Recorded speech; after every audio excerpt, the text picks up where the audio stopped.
Don't forget the Palestinian brothers and sisters in your du'as. I'm going to leave a link in the description in case you want to donate to a charity that has a 100% donation policy. Assalamu alaikum guys, and welcome to another episode of Smile to Jannah. I don't know why on earth no one's touched on this topic. Now before I jump in, because I'm not going to be pulling back any punches, I know some people are lying and waiting for Andrew Tate to slip up. They're saying, you guys accepted him when he said he's a Muslim. Yes, we did. Because that's what you're supposed to do if somebody accepts Islam. Are you saying if someone's background is not according to your liking that they're not Muslim? And secondly, the advocates of the disease and the cancer of toxic feminism that we see today, they'll be like, aha, you were supporting him with what he was saying with regards to masculinity. Yes, a lot of what he said was needed and was incredibly beneficial. That being said, you can disagree with other elements of a person's personality, and that's what we're going to do today. And what we're going to disagree about is despicable, frankly. Yeah, the language that Andrew Tate has been using is deplorable, racist, and not suitable for somebody who's been a Muslim for at least a year. So let's have a listen and you guys can be the judge. That packy. Anyway. What's he say? Because Andrew, in my opinion, is chasing relevance and acceptance by the far right by platforming people like Katie Hopkins and promoting Tommy Robinson. What he is doing is staining his legacy. Now, the P word that he mentioned, we know, especially here in the UK and in Canada, it has racist connotations. Just journey a little bit back to the 1970s and there was something called Paki bashing, in which anyone with a brown skin color was bullied, their shops were destroyed, and they were beaten sometimes to death. And being somebody that lived in Luton, you should know this. It's not like you're American that's confused that, I was just confused, I thought it was short for their country. And somebody might be saying, maybe he's joking, but remember when KSI was joking? We didn't accept that as an excuse. And there are just so many clips. Here's another one. Everyone's just coming in and invading our country. Packies. Yeah, well. There you go. Yeah. And even if it's written tweets, I mean, how many excuses can you make for this guy? He's used this term so many times. And who else has used this term and uses terms like this? Taxi. Little p*** drives car. And now we're hearing terms like this even in the riots as well.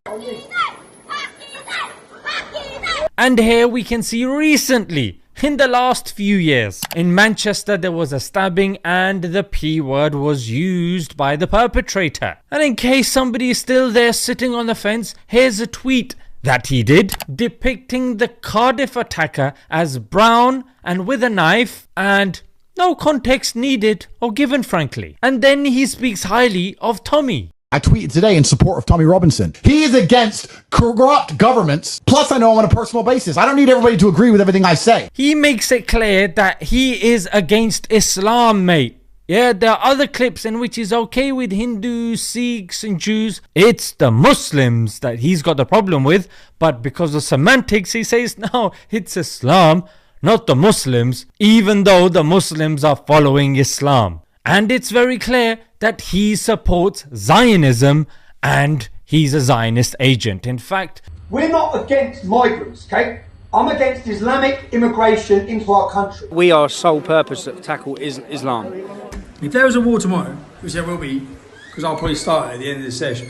If there was a war and it kicked off, I would be there on the front line fighting for Israel. What to say about Islam and that, innit? Yeah, I have, yeah. Yeah? So why don't you say it now? What do you want me to say? Yeah. It's ideology. It's got no place. Yeah?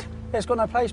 the very organization that he started, the English Defence League, you will see that it was initially registered as the English and Israeli Defence League. So much for England looking after our borders. It's all about the UK, mate. No, it's about the UK and Israel. And this is very ironic because just recently what we saw in the French opening ceremony of the Olympics, we saw them disrespecting an integral part of Christianity and Jesus, peace be upon him.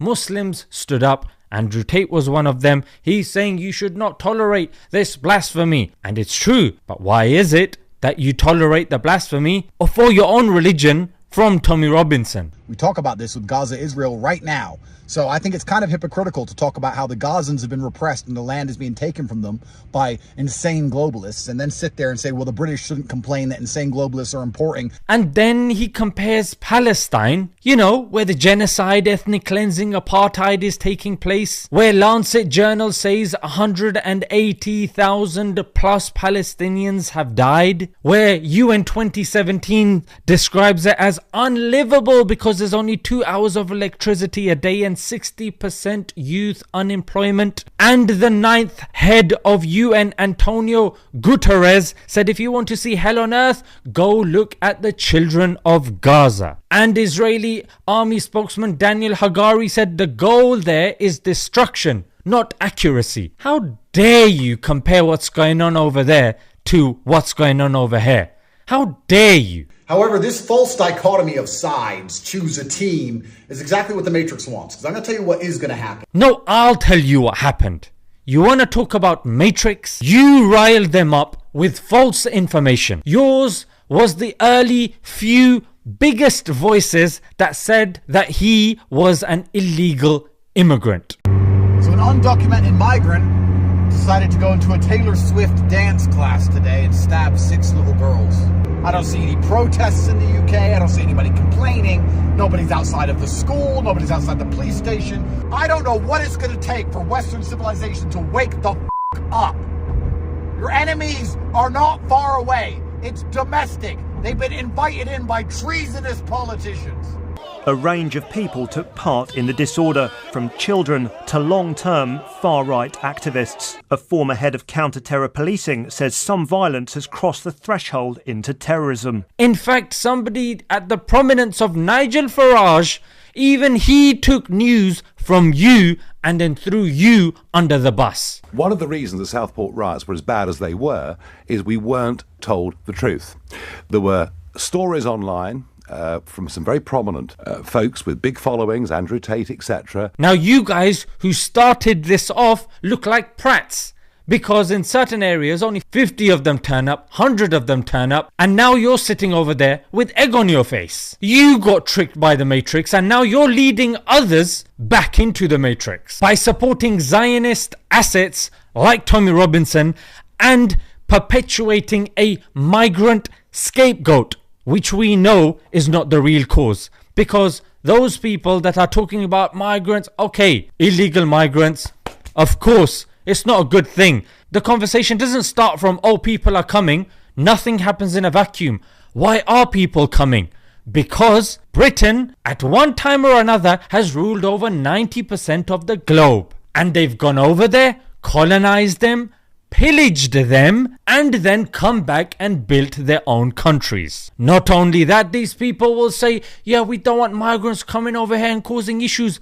Well, we don't want that either. But you come to our countries and you take the natural resources to pump into your own countries, thereby leaving our countries in ruin. Because you get involved in the politics as well, then you make us hate the color of our own skin, bigging up your own countries, and then out of survival and necessity and post World War II to rebuild your country, because, if I might add, most of the World War I people defending you were Punjabi Muslims. Oh yes, the highest amount of 136,000. In fact, Major Gordon Corrigan, he said Indians saved the empire, and were they not there, Germans would have broken through. In World War II, the second highest amount were the Muslims, who provided the second highest amount of 595,000. So we help you in your world wars. Then, according to the British Nationality Act,